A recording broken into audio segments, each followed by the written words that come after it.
Hello everyone! In this video, we would like to introduce you how to open medium-sized secret box with 14 steps. Each secret box has a different number of steps to follow to open it. And this one requires 14 steps. It looks a bit difficult, but let's give it a try. Step 1. Slide this part to the right.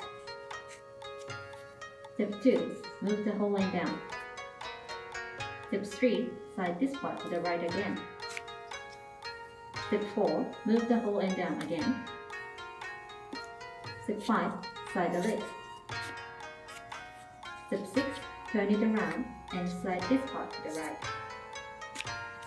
Step 7. Push the whole end down.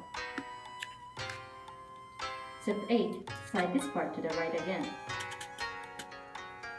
Step 9. Move the whole end down again. Step 10. Slide this part to the left. Step 11. Push the whole end down. Step 12. Slide this part to the right. Step 13. Slide the whole end down. Step 14. Finally, slide the lid and it comes off the way. The top comes off and you can see the internal of the box. Please slide the pieces back in order. It comes with the instructions. So please be careful not to lose it. We are looking forward to your order. Thank you for watching.